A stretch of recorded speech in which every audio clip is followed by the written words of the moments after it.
오늘은 8월 15일 창세기 8장 1절부터 12절까지의 말씀입니다. 먼저 1절입니다.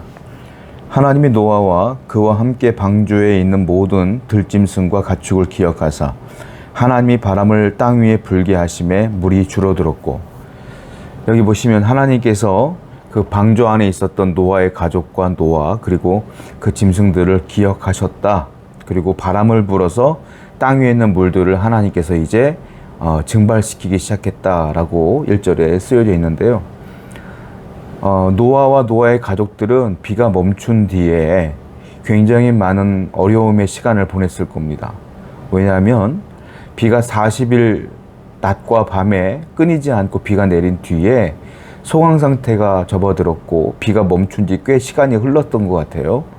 그렇음에도 불구하고 여전히 우리는 알다시피 하나님께서 노아에게 또 다른 명령을 내리신 적이 없다라는 것이죠. 그 말은 무슨 말이냐?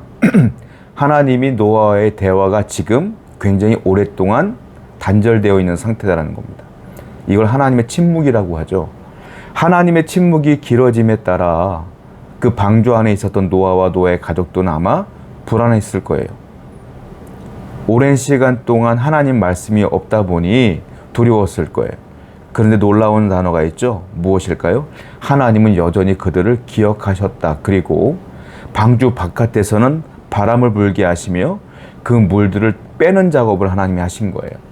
즉 노아와 노아의 가족에게 은혜를 베풀고 있었음에도 불구하고 여전히 노아와 노아의 가족들은 침묵하신 하나님 때문에 두려워했던 것이죠. 우리도 이럴 때가 많아요. 우리가 아무리 기도해도 하나님이 침묵하시는 것 같고 내 삶 속에서 나아지는 게 없는데 여전히 성경은 또한 예배 속에서 선포되는 말씀은 기다려라, 괜찮다 이런 말씀만 선포되니 우리가 답답할 때가 있죠. 그러나 그 사실이 맞아요. 하나님은 노아와 노아의 가족을 기억하신 것처럼 여러분들도 기억하고 계시다. 잊지 않아요. 그리고 여러분들이 알지 못하는 상황 속에서 일하고 계셨다. 그게 무슨 말이에요? 은혜를 베풀고 있음을 분명히 기억하여서 끝까지 하나님을 붙들고 믿으며 신뢰하는 여러분 되기를 축원드립니다.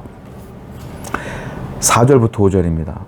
일곱째 달 곧 그 달 11의 날에 방주가 아라랏산에 머물렀으며 물이 점점 줄어들어 열째 달 곧 그 달 초하루 날에 산들의 봉우리가 보였더라. 일곱째 달 곧 그 11의 날이라는 것은 7월 17일 말하는 것이죠.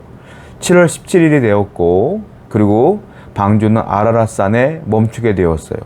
아라랏산에 봉우리가 조금 올라왔던 것 같아. 거기 걸려서 이제 방주는 멈췄는데 여전히 물은 온 세계에 가득했다.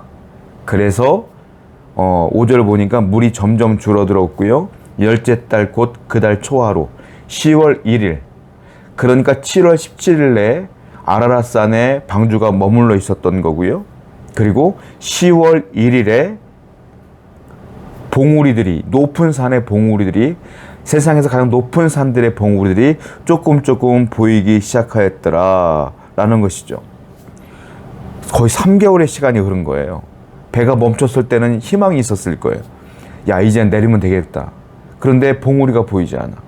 그리고 3개월쯤 지났을 때에 세상의 봉우리들이 보이기 시작했더라.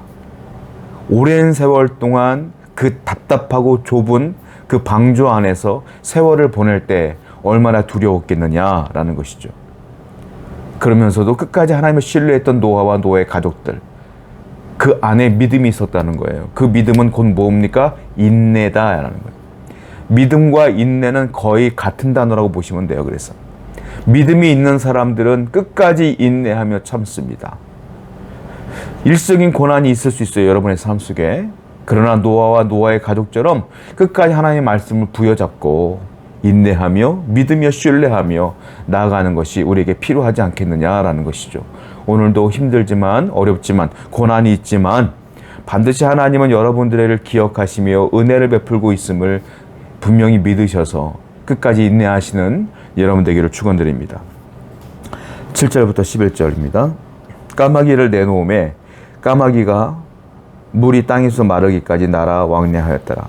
그가 또 비둘기를 내놓아 지면에서 물이 줄어들었는지를 알고자 하매 온 지면에 물이 있으므로 비둘기가 발붙일 곳을 찾지 못하고 방주로 돌아와 그에게로 오는지라.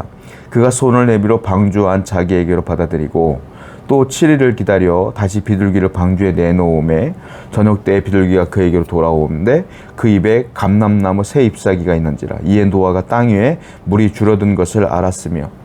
노아가 이제 궁금한 겁니다. 봉우리들이 보이니까 먼저 까마귀를 날려 보내봤어요. 근데 까마귀가요, 어디 가지를 못해요.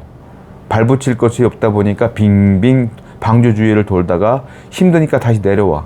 그러니까 다시 까마귀를 안으로 집어넣었습니다. 그리고 이번에 비둘기를 보내봤어요. 비둘기도 멀리 날아가는 것 같은데 다시 돌아와.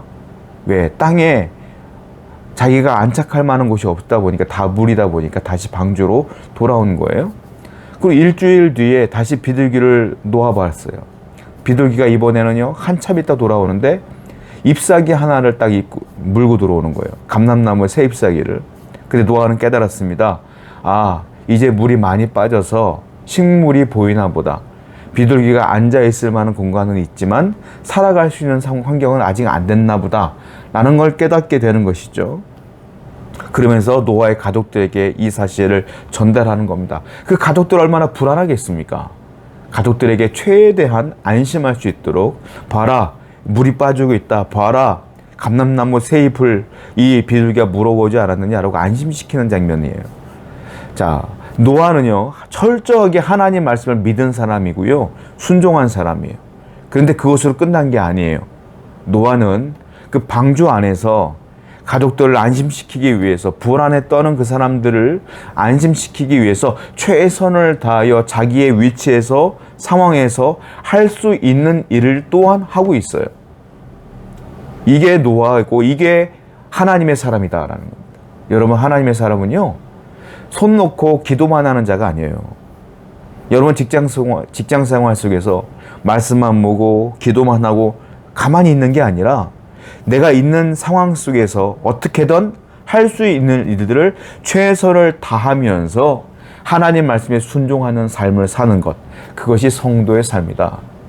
노아와 같이 있는 곳에서 열심을 다하여 최선을 다하고, 또한 노아와 같이 하나님 말씀에 순종하고 복종하고 충실하게 살아가는 여러분 되기를 축원드립니다. 12절입니다. 또 7일을 기다려 비둘기를 내놓음에 다시는 그에게로 돌아오지 아니하였더라. 드디어 또 7일 기다렸다가 비둘기를 보냈더니 비둘기가 영원히 돌아오지 않았어요. 그게 무슨 말일까요? 이제 비둘기도 살 수 있는 공간이 생긴 것이죠. 과실나무도 있고 먹이도 있으니까 안 돌아온 거예요. 이제 심판의 때는 끝났다는 거고요. 이제 새로운 은혜의 때가 돌아왔다는 것을 의미하는 거예요. 여러분, 그렇습니다. 여러분들에게 어렵고 힘든 고난의 시간은 반드시 멈출 때가 오고요, 끝날 때가 있습니다. 그리고 그것이 끝나면 이제 하나님의 은혜의 시간이 시작될 줄로 믿습니다. 그것을 기대하는 여러분 되기를 축원드립니다. 기도합시다. 하나님은 우리를 기억하십니다. 우리 또한 하나님을 신뢰하며 인내하며 또한 은혜의 때를 기다리는 자가 되게 하여 주옵소서. 예수님의 이름으로 기도드렸습니다. 아멘.